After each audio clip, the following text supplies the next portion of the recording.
would you please give 2 opinions? One, for a Western company entering India, and then conversely, if you were going to avoid doing something very badly, what would it be? The first thing that you need to keep in mind is India is adding 25 million new smartphones per year. That's the population of Australia. yes, Apple considers India one of its top 3 global markets by 2027. Apple is actually looking at manufacturing iPhones in India. Yes. That's a huge. And we talk about this middle class, 450 million people. That is growing by 30 to 40 million people per year, which is more than the population of Canada. Yes. Every year, Yeah. they add to the middle class. They are more inclined towards starting something of their own. Is driving everything in India. Welcome to Beyond a Billion. My name is Mark Sellar, and I'm here with private banking, private equity professional, Manu Mahrish. Manu, welcome. Thank you so much, Mark. It's a pleasure. We've been friends for a while. Yes, we have known each other for a while now. 2 years? About 2 years. About 2 years. yes. We met. Yeah, I think yeah. we met in the. I think we met in the Burj, Burj at your Khalifa. residence. Yeah. Yeah. The first time, right? Yeah. I think actually the first time we met, I pitched. Yes. I pitched something to you. Something to me. Yeah. Yes. Although you didn't take it up.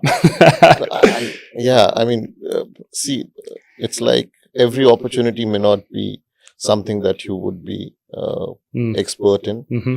or could find an investor for. Mhm. So obviously, it's important to keep meeting, Mm-hmm. keep exploring, Yeah. and then find the right fitment. Yeah. So that's how it works. I had a guest on just a moment ago, and we talked a lot about Western interest and investment coming into India. Are Yes. you seeing an influx in people inquiring about investing in India, or is it Indians investing in India? So, say about a few years back, the maximum investment that used to go into the Indian markets was from the foreign direct investments. But now things have changed over the time.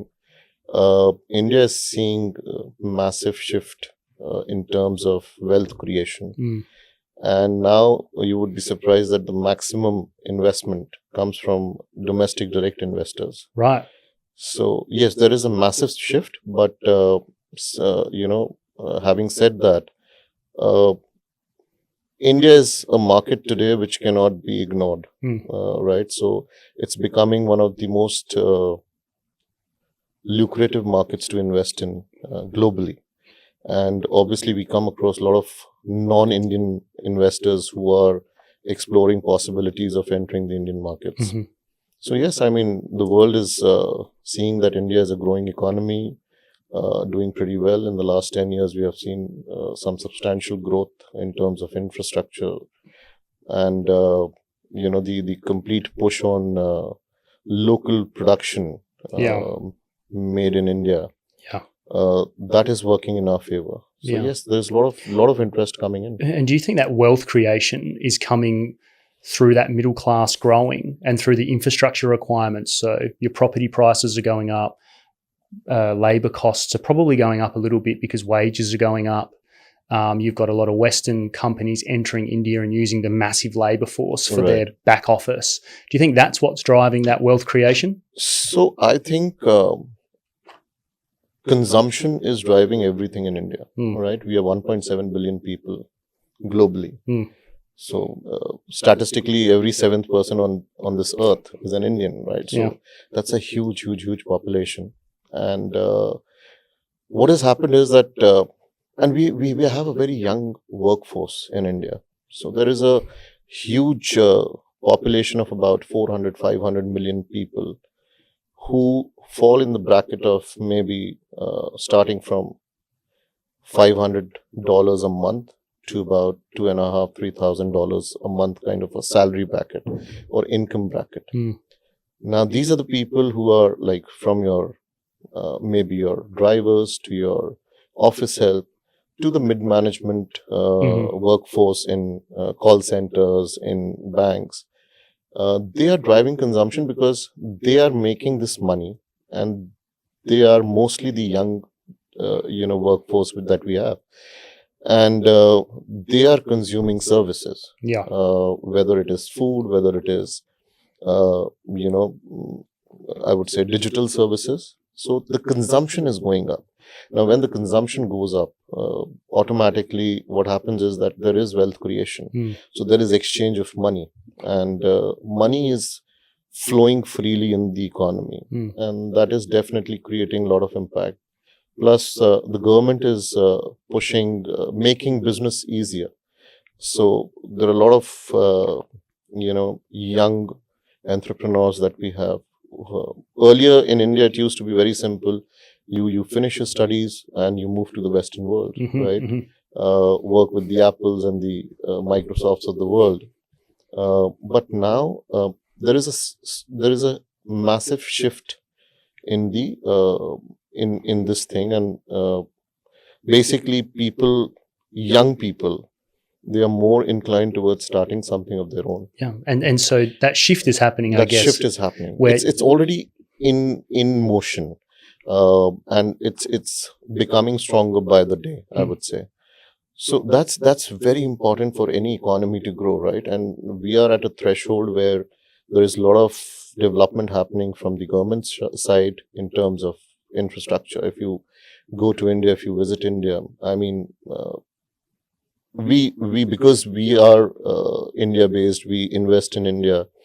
We actually have traveled the length and breadth of the country to find out opportunities where investments can go, and it is surprising to see the kind of work that is happening on the root levels, at the ground level. Is it also, would you say, the volume of opportunities is going up? Oh, absolutely.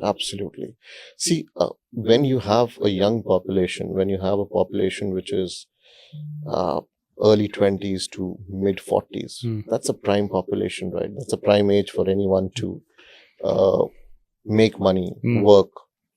And we see that what we are seeing is that entire population is driving the growth in the country.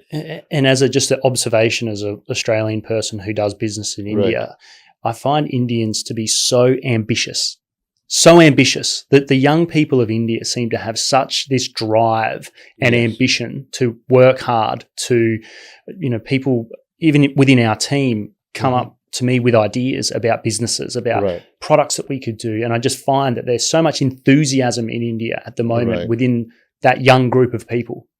Oh, of course.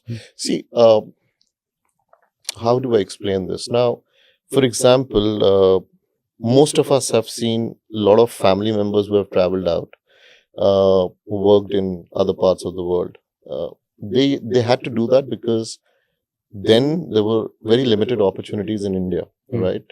Now we see that there is such a huge population. I mean, for any business, or any service-based business, or I would say consumer business, the most important thing is consumption, right? There has to be good enough demand in the market. Yeah. And with 1.7 billion people, demand is always there. Yeah. So the young generation, they have realized this fact, and you would not believe they have started such small businesses, which earlier, if somebody would start a business like that, people would be like, what are you doing? Why are you doing this? But now they start small businesses, and now they're making it bigger. Yeah. Tell me about the Momo business. Yeah. So, for example, there is a very interesting company in India called Wow Momos, right? And started by a very, very young chap a few years back. He started with a small kiosk somewhere in his hometown. And today, he's 600 plus stores in India. Wow. Exporting heat and eat products to different parts of the world. And, momos used to be something which we were used to buy from the roadside, right? From the stalls next to the roadside, right? Yeah. And now he's made a business out of it, right? And we have stores. They have stores in the malls. They have stores, standalone stores. It's right outside the Bombay International Airport. So you can imagine the scale of business that he's built. And I think, and this is just one example, Mark. There's so many other such examples that we can talk about. The only thing is that, yes, one, obviously you should have the right drive. Secondly, you need to have the right guidance. Yeah. And, there are multiple opportunities in India today. And, there is a lot of support from banks. There is a lot of support from VCs, PE funds. Everyone is just waiting to see the right opportunity. Money is not the rare commodity today, right? Money is free flowing, and it's just the right idea and the right execution. So the money's there, the consumption is most certainly there. Absolutely. But it comes down to the plan being executed and the team. Absolutely, totally. Team, definitely, I would say. India is basically many countries in one country, right? Every state has a different culture, different mindset, different likings and dislikings. So when you move into India, I'm talking from maybe a outside, an outsider, not an Indian, but somebody who wants to start some business or wants to take his business into India. It's very important to have the right team, the local team to support your business, right? Because they understand, even for, companies or businesses which are running in India, Indian businesses, you would not believe that every state would have a different kind of team in place. Because that's the kind of diversity that this country brings along, right? So team is something which is extremely important. What worked for me in one state may not work for me in the other. Because there are local governments, there are local laws, there are local systems in place. Different languages. So definitely the local touch in every business is very important. I think with DriveFit, my business that I have in India is probably early on we didn't quite get our employment right. We knew we needed a great team because we were two Australian guys bringing a business into India. We knew that the consumption was there in cricket. We knew that people loved the game of cricket. We knew that the fitness industry was growing. We could see that no one had combined the two together. So it was perfectly plain to see anybody that this was going to work if you could execute it correctly. And so team for us was so important. But I think at the very beginning, we didn't quite get that part right. Now I think we've got a great team. Our team is phenomenal. And we are on a very good path. And I think we're going to be very, very successful. And I think we can scale the business to a huge size because of the size of the market. But for me, when I saw it, I asked you to fill out a bit of a questionnaire and you mentioned team. And that really stuck out to me because it's something that I feel is just extremely important, especially it's always important in any business, but extremely important in the Indian market because of the local nuances. Yes, I totally agree. See, the other thing that I feel is very important in business as such, obviously, you come across a lot of promoters, you meet a lot of people, and what you realize is that team definitely is very important. But in India, the growth has to be a controlled growth. You cannot start expanding yourself or spreading yourself too thin in India. It's very difficult to manage it because of the sheer size and the diversity that India has. I have seen a lot of successful businesses which have grown big,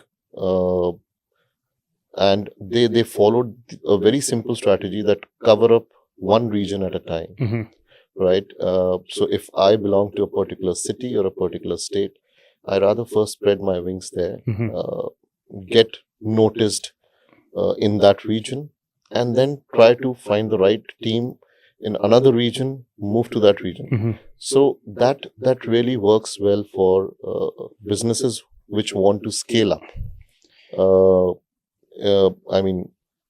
Pan India, if they want to scale up, that's something that they need to keep in mind. That's a theme that I'm hearing a lot, and that is to start in a city. Don't try and take on the whole beast at once because it's so big, so diverse. You need to, for example, a place like Bombay, it's massive. the population of Bombay is equivalent to any small country in the world, right? Yeah. It's massive. The area, the population, the consumption. I mean, spreading your wings or your business within that city, it takes a lot of effort, Yeah. right? And in Bombay, if you have one store or two stores, or if you have one or two outlets where you're doing business, I'm talking about consumer businesses, Mm-hmm. it won't make a difference to you at all. I mean, that can be a localized business. But when you want to grow big, Bombay is a huge city to cover. Delhi is a huge city to cover. Yeah. Bangalore for that. I mean, there's so many such examples that can be given. You mentioned the phrase red tapeism and bureaucracy. I think globally that's a phenomena that is there. Certainly there in Australia. But India is slightly more difficult, again, because of the sheer size of the population to manage. So there are different, levels or layers of administration which are present in India. Now, every layer creates some kind of a blockage at times. Yeah. So it is very important to, as I said, then again, coming back to why teams are so important, because of the local infrastructure. Somebody who's part of that region or part of that country or part of that ecosystem, they can guide you to make your way through this red tapeism or whatever you would want to call it. Yeah. But that is definitely a big struggle in India for any business. Though I would say the government is working towards it. There are a lot of things that have been digitalized now. Mm-hmm. So there is a lot of these layers that have been cut down. But still, we are a large population. We are a large country, right? Yeah. So it takes a while to change takes time. Change things, right? Yeah. And India, I mean, if I'm allowed to use a very typical word in India, which is jugaad, which means vasta in this part of the world, that works. And that can only come when you have the right people and the right connections in that part of the world. Yeah. So I think it's important to keep this thing in mind for any investor who's wanting to invest in India or start a business in India. Local expertise is always required. Or you piggy bank on somebody like us who understand the market, and we can guide you. We are already present. We are already investors. So people can always, we are willing to join hands with people and help them to. And how would that work? Let's say if it was me and I said, all right, Manu, I've got $10 million. I want to invest in India. Do you put qualified opportunities in front of that investor, or do you go out and start looking? So what we do is, there are a couple of PE funds that we work very closely with. I personally work very closely with. And so normally what happens is that, like, for example, you come to me and you say that I have a certain amount of money, I'm wanting to explore India as an option. So obviously I would lay out the options in front of you, and I'll tell you that this is what we have done, this is what we are planning to do. And depending on your liking, obviously we try to then give you a suitable opportunity to invest in. What are you seeing as a time frame typically from early stage investment to exit? Is it a 5-year cycle? So personally, I don't do much of startups. I personally don't understand startups because, startups are mostly an idea on the PowerPoint presentation, right? Yeah. High risk. But there are people doing that, right? There are those angel investor circles and high risk, high reward. I mean, a lot fail though. Yes. So basically what happens with startups is we only get to know the success stories, right? But there is a huge graveyard of unsuccessful ones as well. So startups is something that we normally avoid unless it's something where the promoter or the person who's behind the business has in the past shown some kind of, I would say, has been there, done that kind of a thing, right? Sure. So that is something which is still okay. That someone has already built a business, scaled it up, exited, and now trying to build something else. Yeah. That is fair enough, but pure startups, I personally don't understand valuations for that. Yeah. Secondly, when it comes to the big boys like the infrastructure game and stuff like that, I mean, we are very small, right? That's above my pay grade, or I would say that's above my reach, I would say. So we are typically a fly on the wall, right? So I have placed myself in a segment which is growing, which is again consumer segment in the market. Because we know consumption is increasing and it will continue to increase because there is a lot of young population which is becoming older. Yeah. And that cycle would never stop, right? Yeah. And that's a huge population. So we sit very comfortably in the consumer space, specifically looking at opportunity at the growth stage. When I talk about growth stage, that means that the business is already in existence for the last 10, 15 years, 12 years. There is a deep skin of the promoter in the game, seen failures, learned from the mistakes, created a strong team. Yeah. And that's when those kind of businesses interest us. And now maybe that business is at an inflection point where they can move to the next level, maybe to an IPO or any other big business coming and buying them out, or a larger PE fund coming and buying them out. So it's very important to have the exit strategy in place before investing. Investing is very easy, right? You find a good business, you invest. But at the end of the day, as an investor, I need to make money out of it, right? Yeah, of course. And I need to have a clean exit plan in place. So when you evaluate a business or when you evaluate an investment opportunity, the first thing that we want to see is what is the exit plan that we can have. And it has to be a solid one, right? Yeah, of course. So there are a lot of good businesses, but they may not be scalable, one, or they may not have a proper exit to it. Right? Yeah.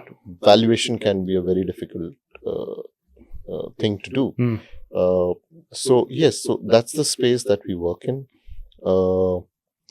And that's so basically, if I go into a growth stage company, I would say about 5 to 6 years. Yeah, is the span of the investment from the entry to the exit. It appears to me that there are so many opportunities now, and I'm even seeing them as I passively look from an investment perspective. My eyes are firmly on Drive Fit, but I'm getting exposure. And someone said this quote to me the other day, and it really stuck with me, and I really liked it. And they said, investing in India today would be like investing in Bitcoin before it was $1,000. Absolutely. I totally agree. Because we sit here and we're talking today about how big this market is and how it's growing and how the consumption's so high. But that's not going anywhere. That is growing continuously. Yes, so if you entered today with a good product, with a good business, or even an established Western business, and you came in and you could find that foothold and grow it, start in a city, go to the next city, expand it, build your team, the runway is huge. Enormous. And with this, push from the government of India on Made in India and Make in India, there's huge opportunity. Now, I want to read to you some statistics that me and my dear PA ChatGPT worked on, and that these are around consumer brands. So I pulled some interesting data that I think you'll find quite interesting. So India is adding 25 million new smartphones per year. That's the population of Australia. Yes. Every year. I totally agree. 25 million. Yes. Apple considers India as one of its top 3 global markets by 2027. Right. So those two. So now, if I'm sure you would have read about it. Apple is actually looking at manufacturing iPhones in India now. Yes. That's a huge shift from the Western world. I mean, India was always considered to be an offshore, as an outsourcing, service outsourced country, right? Where BPOs and your tech businesses, they used to outsource people from India, make them work in different parts of the world. Very rarely large brands wanted to have manufacturing in India. And now that is changing. A lot of businesses, they're shifting from manufacturing their products in different parts of Asia to India. So that's a huge shift. And that will only fuel up the growth in the country, right? So absolutely. Yeah.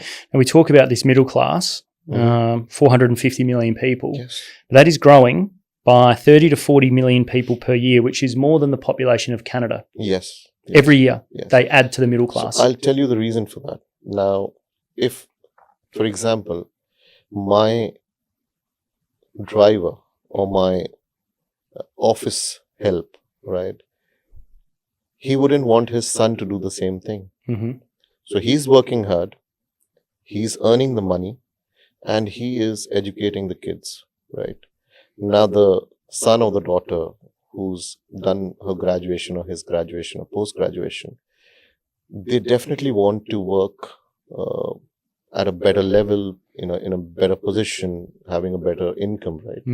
And that population of young people is huge in India. The young graduates, the school-going kids, every year they are growing, obviously, right? And they are moving from being a student to being a professional. And that is adding to the working class of the country, right? And that population is huge. Again, as I said, we are 1.7 billion people, right? So you can imagine. And it's a cycle, right? It will continue to happen. So for the next decade or so, India will continue to grow because of the internal consumption, the opportunities that it is creating. Yeah. I feel so glad that I've almost come to this realization to do a business in India, because as we sat in a few years back considering what Drive Fit was going to be and where we would do it, the obvious choice is you take it to India, because cricket, speaks for itself. Absolutely, everyone loves cricket. It's part of culture. And the amount of people, 450 million in the middle class, you could almost guarantee that most of those people would either watch, play, or enjoy cricket in some capacity. We could see that the market was growing. The fitness market was growing 25% year on year. So all the numbers were there, but it was really, do we take the leap? Do we go for it? We know it's all there. It's all on paper. But I just feel very, very glad that we did go for it, because I feel like we're entering this market still very early, and there's so much growth, so much happening. I think public sentiment in the Western world has shifted so positively towards India, where even me, like I don't put myself out there. I mean, I'm doing a podcast about it now, but I don't put myself out there and say, hey, I'll help you get into India. I don't say that, but I'm getting people coming to me just purely organically saying, I'm really interested in India. Do you think my business will work in India? I've had some big brands come to me too, and it's just purely organically. So it shows that sentiment around public sentiment, business sentiment. People want to get a piece of this pie. Right. No, I totally agree. What I would say is that,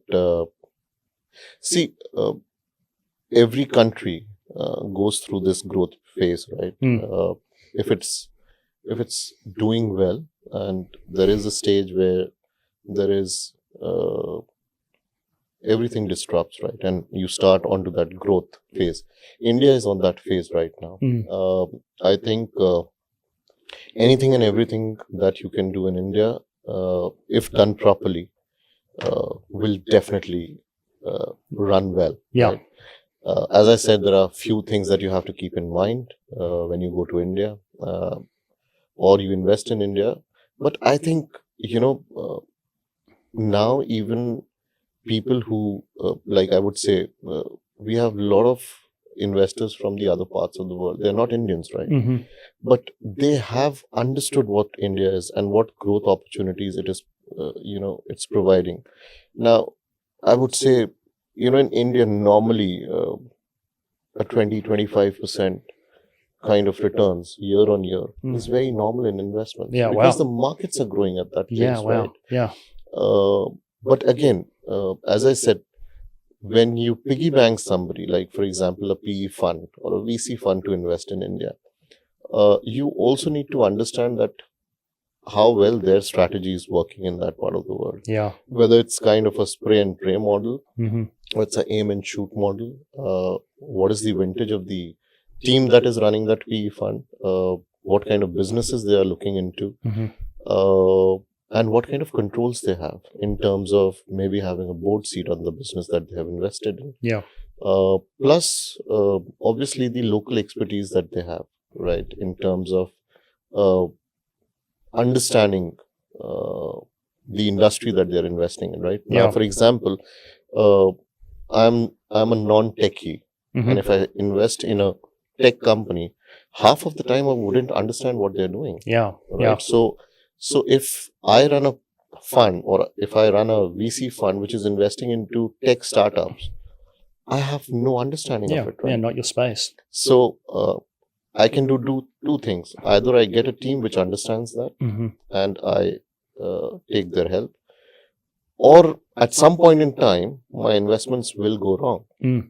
So obviously, if there is an investor pool which is coming with me, we have to be sensible. We have to be understanding of the fact that it's not only your own money that you invest, but there is a lot of people who are trusting you, right? So Yeah. that is very important, criteria for anyone Yeah. to invest. In Australia, we would say that's staying in your lane. Yes, staying in your lane, right? So that's very important. So if today you have interest in tech, or if you have interest in, for example, consumer businesses, there are experts in the market who are doing that, right, for you. Yeah. That's right. So try to find the right fitment. That is extremely important, because what happens is you don't want to have a bad experience in the first investment that you make, No. right? Yeah. And though a lot of people go through that cycle, they learn from their mistakes. Yeah. But these are expensive mistakes that you'll be making, right? So Oh, yeah. I would say that be very cautious of choosing the right partner that you want to work with. Yeah. Whether it's a fund, whether it's direct investment, it's very important. It seems to me like that's a real theme. Choose the right partner. Yeah. Now, before we go, closing, Mm-hmm. could you please give two opinions? One, for a Western company entering India, if you were going to do one thing really well, what would it be? And then, conversely, if you were going to avoid doing something very badly, what would it be? No, I didn't get your question. Like, in what sense? If you're a Western company Wanting to come into India and start their own business. Start the business, Mm-hmm. what is the one thing that they need to do very well? Mm-hmm. And on the flip side, if they were going to do something wrong, what would you make sure they avoided doing? So, as I said, the first thing that you need to keep in mind is the diversity that this country brings along, right? You need to choose your target market very, very carefully. Yeah. Not necessarily a product or any service that works maybe in Bombay would have the same impact in Delhi, for that matter. It's totally different cultures, right? So it is very important for them to understand that, okay, my product is suitable for this segment of people. Yeah. And then choose the target market that, okay, this segment or this kind of people I'll find more in this region. Yeah. Let me start from here. Yeah. Right.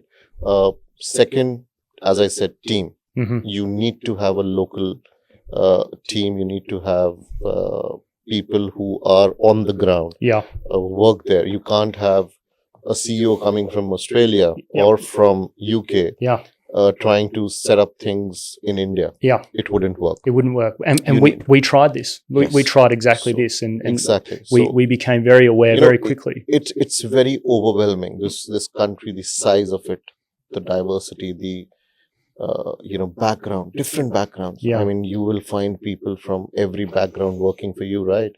And it's very overwhelming. So somebody who's grown in that ecosystem understands it, right? So they'll be able to function better.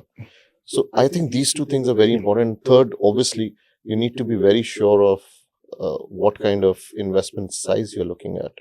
Because in India, things can start becoming very expensive suddenly, right? So if you have not planned your finances well, definitely can go wrong. Yeah, definitely, because of the sheer size, right? Yeah, well financially backed. Yes, well financially backed, prudent. You have to be very prudent because you can be spending at the wrong places or for the wrong reasons. So it's very important to be prudent about what exactly you want to do.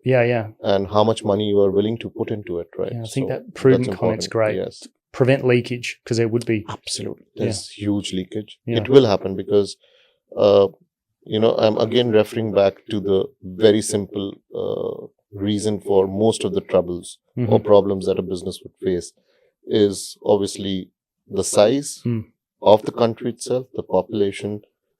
As I said, lot of hiccups in terms of red tapeism. I mean, these are basics that need to be looked into. Very good advice, Manu. And a pleasure. Thank you so much. Thank you so much. Thanks for joining me. Pleasure. Really great. Thank you so much. Thank you. Brilliant. Pleasure. Thanks. That was Manu Mahrish on the show Beyond a Billion. Thank you so much. Thank you so much, Mark. It's a pleasure. It's always good to talk to you. Always. Let's catch up. We need to catch up more. Of course, we have to. Maybe not in this setting. Yeah. More informal. Agreed. Thank you. Thanks very much.